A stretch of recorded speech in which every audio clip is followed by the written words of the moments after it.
வால் இருக்குல்ல இந்த லொக்கேஷன் ஃபுல்லாக பரவாயில்ல எடுத்திங்கன்னா நீங்கள் ஒரு பாயிண்ட்டை பார்க்குறதுல மற்ற இடத்துல ஏதாவது இருக்கான்னு நமக்கு தெரிய வரும் ஒன்று. அதேமாரி நீங்கள் எடுத்துக்கலாம்.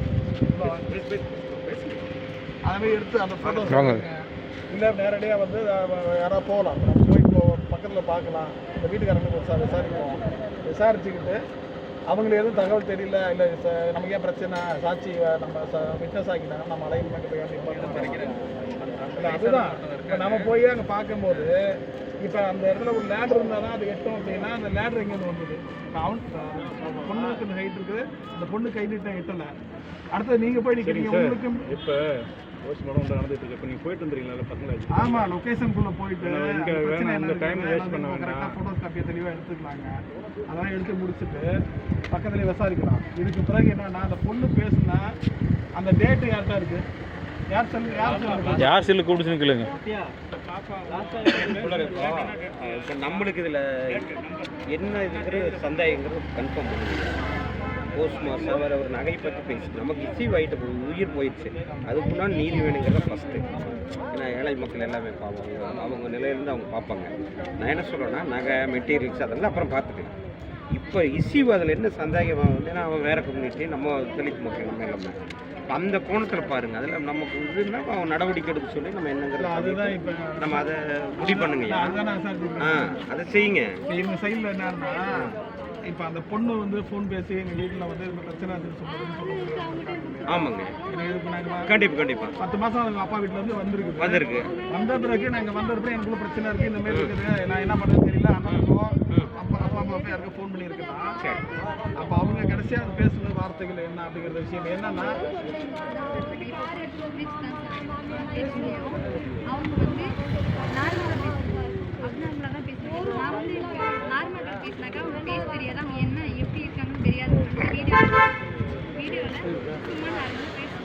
பக்கத்துலயே அவர் உட்காந்துருக்காரு. பக்கத்துல இருக்கிறதுனால அவங்கள வந்து ஓப்பனா பேச முடியல, ஓப்பனா பேச முடியல. அவங்க மனசுல இருக்கு, சண்டை இருக்கு, ஆனா அவங்க எல்லாரும் சொல்ல முடியல. ஃபர்ஸ்ட் நான் அப்பவே பார்த்தேன், ஃபர்ஸ்ட் நாளே பார்த்தேன். நான் நல்லா அனுப்பினேன், கலகலப்பான சொல்லுவேன். கண்ணு முக்கியம் ஃபோன் 10 நாள் சாப்பிடாம கிடந்துருக்க மாதிரி இருந்துச்சு. உடம்புல ஏன் எப்படி போட்டி இருக்கிறேன் என்னன்னு கேட்டதுக்கு இந்த மாதிரி இல்லை, உடம்பு சரியில்லை 2 நாள் அப்படின்னு சொல்லிச்சு. உடம்பு மட்டும் தான் சரியில்லையா, இல்லை உடம்பு அப்படிதான் சொல்லிச்சு. ஊசிலாம் போட்டு ஹாஸ்பிட்டலாம் போட்டு நான் போனேன் அப்படின்னு சொல்லி அப்புறம் அடுத்த நாள் ஃபோன் அடிச்சு. இப்படியே தான் நான் ரெகுலராக வச்சு வேலைக்கு போயிட்டேன். வேலைக்கு கம்பெனிக்கு போயிட்டேன். நான் ஒரு ஃபோன் அடித்தா நான் கம்பெனிக்கு வீட்டுக்கு போயிட்டு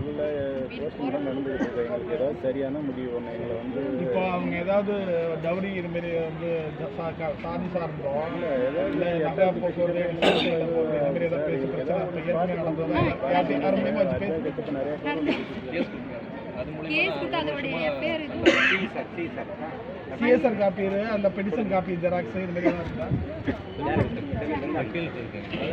ஏற்கனவே நடந்து சிஎஸ்ஆர் எதை போட்டுக்கோங்க, எஃப்ஐஆர் போட்டு 24/12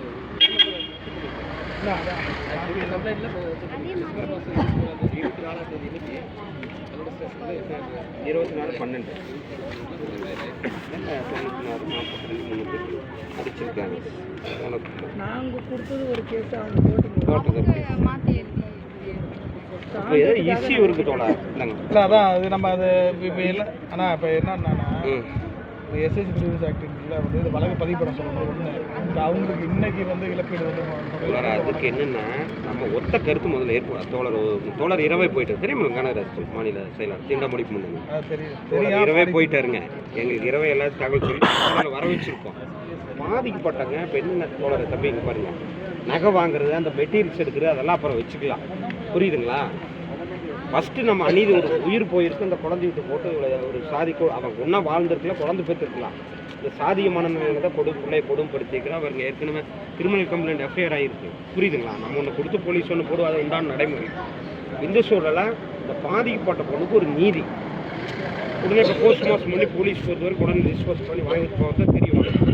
ஆனால் அந்த பாதிக்கப்பட்ட குடும்பத்துக்குமே சமூகத்தில் ஒரு அநீதி நடக்க அதை கண்டிக்க வேண்டிய நம்மளுடைய ஒவ்வொருத்தருடைய உரிமை. உறவினர்கள் உறுதியாக என்னங்க இதுக்கு நிச்சயமாக ஒரு நியாயம் வாங்க வேண்டாம். அந்த பொண்ணோட அம்மா எங்கே இருக்காங்க? இருக்காங்களா? பேசுங்கய்யா, போலீஸ் போஸ்ட் பண்ணி தெரியுது.